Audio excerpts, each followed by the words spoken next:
m'appelle Étienne Constantinesco, je suis réalisateur, mais j'ai fait de la production, j'écris. Mon premier métier, c'est réaliser et je suis également enseignant en cinéma et audiovisuel. J'ai atterri au collège Vauban, qui était mon autre collège de secteur, donc j'ai passé un peu de temps là-bas. Et puis, très rapidement, moi j'ai arrêté l'école assez jeune. Voilà, mais j'ai connu le graffiti. Donc, j'étais toujours quelqu'un j'avais un petit coup de crayon, j'étais toujours dans des trucs un peu dans la conception. Et donc, je pense que le graffiti m'a vraiment aidé pendant toutes ces années où j'ai complètement arrêté l'école. J'ai pas de bac, j'ai pas de brevet. Le graffiti m'a beaucoup aidé, je crois, à canaliser plein de choses jusqu'à ce que je découvre la vidéo via le graffiti, parce qu'on filmait ce qu'on faisait. Je suis quelqu'un de terrain, moi je suis un opérationnel, donc j'ai besoin de tourner, j'ai besoin de filmer.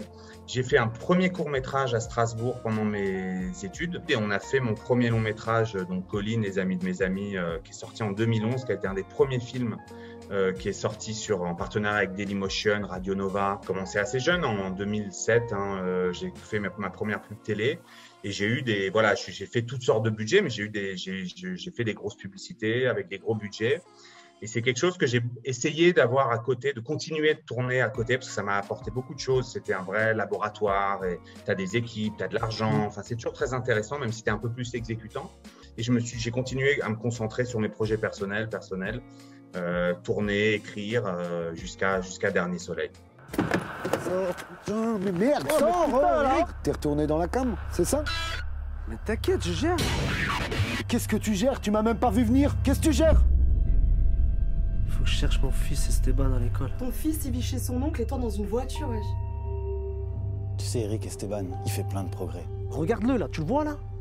Il est en l'air, il regarde des branches d'arbres, s'il te plaît. Mais il est intelligent. Je suis pas là pendant 2 jours. C'est toi qui t'occupes du petit. C'est bon, c'est mon fils quand même, je sais ce que j'ai à faire, non? S'il te plaît, tu gâches pas tout.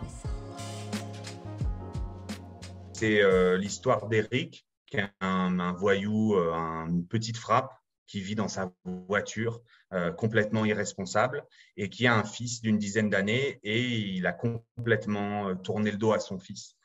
Et à la suite d'une de ces énièmes négligences, le gamin va être kidnappé. Elle est où la thune?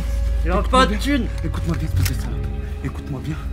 Une salope de ton entourage et ta balance. Elle est où l'enveloppe? Je sais pas de quoi tu parles. Les 50 000 du Go Fast. De quoi tu parles? Des 50 000 du Go Fast, ils sont où? Quels 50 000 €? T'es complètement con, toi. Viens, on l'attache, viens, on l'attache. Finalement, il va décider par tous les moyens, il ne veut pas appeler la police, il va décider par tous les moyens de réunir la rançon. Et cette quête de son fils, finalement, c'est une quête de lui-même. Et c'est ça, Dernier Soleil, c'est l'ombre et la lumière. C'est-à-dire que c'est un mec qui, tardivement, dans l'urgence, peut-être dans un moment qui est peut-être déjà trop tard, il va chercher la lumière. Toujours une nostalgie de Strasbourg. C'est-à-dire, moi, je suis strasbourgeois et je crois que de manière générale, n'importe qui a passé, si tu veux, des moments comme l'adolescence ou l'enfance dans un seul et même endroit, t'appartient à cet endroit et cet endroit t'appartient. Je pense que c'est valable pour n'importe quel endroit dans le monde, n'importe quelle personne. Mais c'est vrai que voilà, moi, j'ai toujours été nostalgique de Strasbourg. Je pense que c'est lié à mon histoire, parce que je raconte des choses forcément qui sont liées à ce que je suis et à mon histoire. Et puis surtout à Strasbourg, j'ai une communauté de potes en fait. C'est-à-dire j'ai une communauté d'amis et on est tous un peu dans un truc de terrain. C'est-à-dire pour nous rien n'est impossible. C'est-à-dire que si on a envie de faire un film, on y va. On se pose pas vraiment de questions et on retrouve les ressources. C'est-à-dire ce qui nous intéresse, je crois, c'est cette capacité d'adaptation, de faire des choses qui semblent un peu pas possibles à faire. Je l'ai expérimenté avec mon premier film, c'est-à-dire si tu veux qu'un ton film soit vu et existe, aujourd'hui, la salle n'est pas forcément pour une petite sortie la meilleure solution. Pour nous, le must, c'était Canal+ et Orange. Et Canal+ et Orange se sont positionnés, ont choisi le film. Donc, on a environ une dizaine de plateformes, mais la grosse nouvelle, c'est qu'on a Canal VOD et Orange VOD qui diffuseront le film le 24 juin. Film disponible à partir du 24 juin, donc lancement de la campagne tout début juin. Début juin, on va révéler le nouveau visuel du film, parce qu'on a travaillé très dur sur une nouvelle affiche, sur plusieurs affiches d'ailleurs, dont du contenu spécial Strasbourg. On a tout un contenu qui est destiné à l'Alsace. On a joué avec des mots, des trucs, enfin voilà.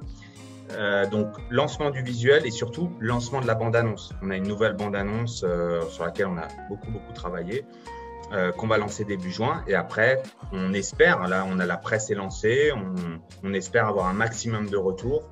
Moi, je serai en Alsace à partir du 10 juin, autour du 10 juin, pour justement être disponible, faire la promotion du film.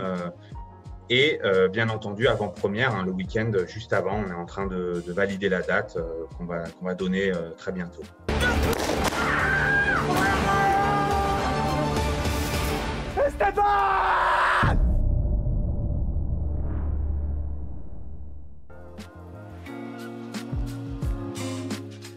Qu'est-ce qu'on peut souhaiter de mieux? Qu'il ait la plus belle vie. Plus il marche, plus, si tu veux, nous, on va pouvoir faire un second film.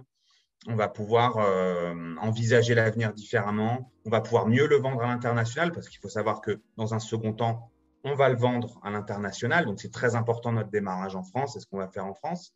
Donc, qu'il ait une belle vie, que les gens soient réceptifs et que le film leur plaise, c'est-à-dire que les gens soient touchés par ce qu'on a fait. C'est toujours ça qui est magique. Un film qui vit, c'est-à-dire que là, on a un film produit en dehors du système qui réintègre le système.